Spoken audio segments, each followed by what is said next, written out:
Bienvenidos una noche más a las crónicas prohibidas del séptimo misterio, donde hoy nos enfrentamos a la oscuridad más profunda del alma humana para intentar responder una pregunta que ha desconcertado a criminólogos y psicólogos por décadas. ¿Se nace con la semilla del mal o es el mundo el que moldea a estos monstruos de carne y hueso?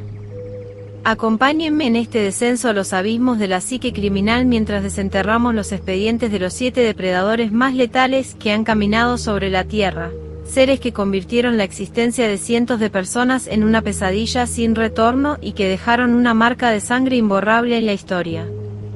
Prepárense para una jornada extensa y perturbadora donde vamos a diseccionar sus infancias rotas, sus métodos quirúrgicos y el rastro de horror que dejaron a su paso, recordándoles que a veces los monstruos no se esconden bajo la cama, sino que visten de traje, sonríen en las fotografías y caminan entre nosotros esperando el momento exacto para atacar. Iniciamos este recorrido por el infierno con la figura de Luis Alfredo Garavito, conocido en las tierras de Sudamérica como La Bestia, un hombre cuya infancia estuvo marcada por un abuso sistemático y una violencia intrafamiliar tan extrema que terminó por fracturar su humanidad de forma irreversible.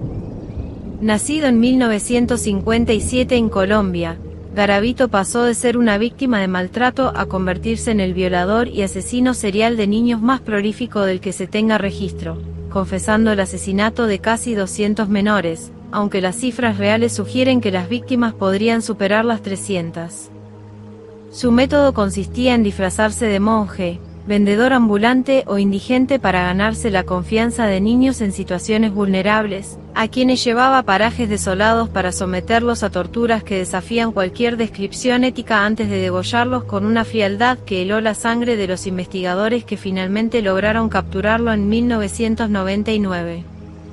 Desde las gélidas tierras de la antigua Unión Soviética surge la sombra de Andrei Chikatilo, apodado el carnicero de Rostov, un hombre que durante años proyectó la imagen de un ciudadano ejemplar, esposo y padre de familia, mientras ocultaba una pulsión asesina que se cobró la vida de al menos 52 mujeres y niños entre 1978 y 1990. La infancia de Chikatilo fue un calvario de hambruna y traumas bélicos, alimentado por historias familiares de canibalismo que sembraron en él una perversión que solo encontraba alivio a través del acto de matar y mutilar los cuerpos de sus víctimas de formas tan grotescas que la policía soviética inicialmente se negó a creer que un solo hombre fuera capaz de tales actos. Su captura en 1990 reveló las fallas de un sistema que permitió que un depredador sexual operara impunemente durante más de una década, terminando sus días frente a un pelotón de fusilamiento en una ejecución que cerró uno de los capítulos más oscuros del este europeo. Cruzando el océano hacia los Estados Unidos, nos encontramos con el carismático pero letal Ted Bundy, un hombre que rompió el estereotipo del asesino solitario y de aspecto descuidado para utilizar su atractivo físico y su educación universitaria como una trampa mortal para decenas de mujeres jóvenes durante la década de los 70. Bundy creció en un entorno de mentiras familiares, descubriendo tarde que su hermana era en realidad su madre, un secreto que según muchos analistas alimentó un resentimiento profundo hacia la figura femenina que canalizó a través de secuestros, agresiones brutales y necrofilia. A pesar de haber sido capturado en varias ocasiones y de haber protagonizado fugas espectaculares, Bundy fue finalmente ejecutado en la silla eléctrica en 1989, confesando antes de morir 30 homicidios, aunque el número real de sus víctimas sigue siendo un misterio que se llevó a la tumba, dejando tras de sí un legado de terror que cambió para siempre la forma en que la sociedad percibe el peligro.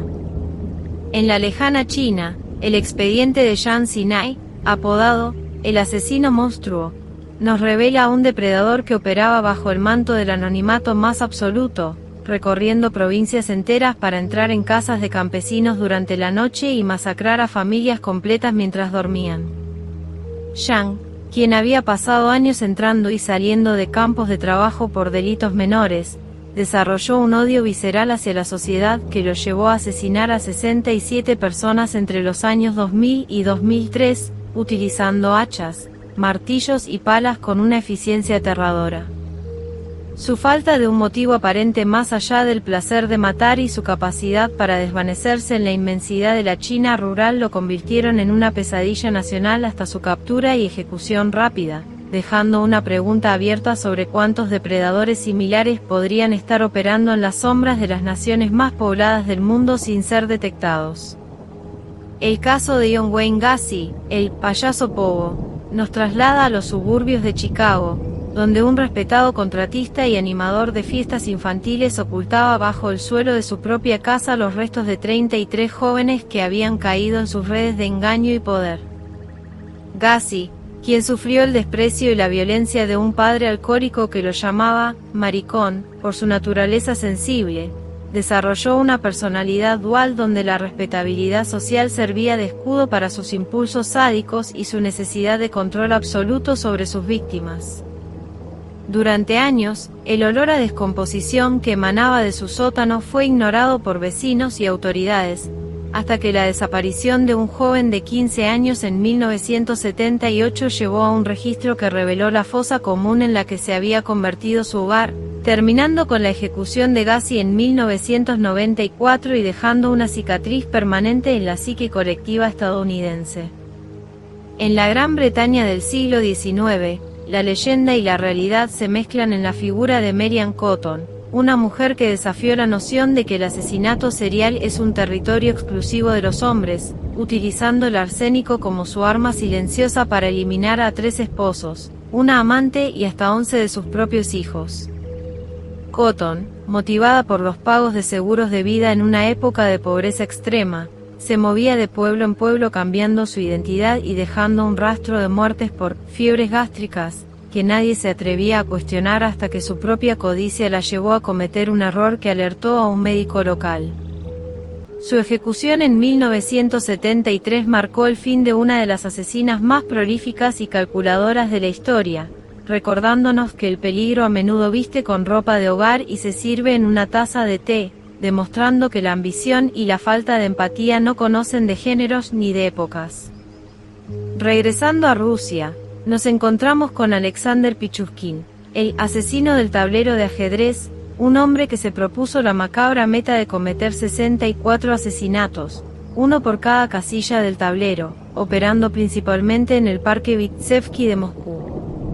Pichushkin, quien sufrió un golpe en la cabeza durante su infancia que según él cambió su percepción del mundo, atraía a sus víctimas, generalmente hombres ancianos o vulnerables, con la promesa de beber vodka sobre la tumba de su perro muerto, para luego atacarlos por la espalda con un martillo.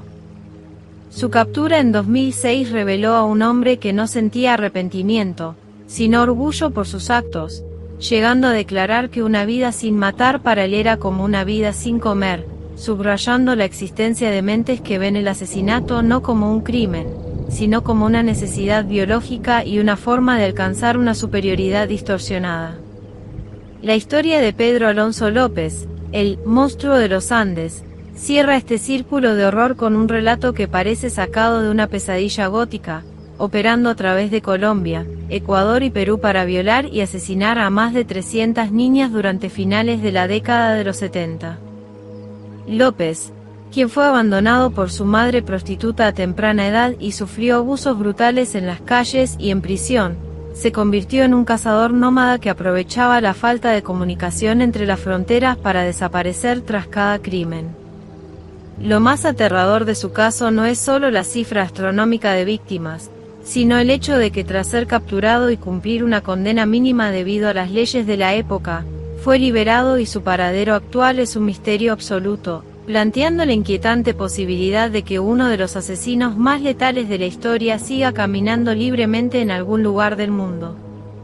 Hemos recorrido hoy los senderos más oscuros de la humanidad en el séptimo misterio, analizando las vidas de aquellos que decidieron cruzar la línea hacia el horror absoluto, recordándonos que la maldad puede esconderse detrás de las fachadas más comunes y respetables.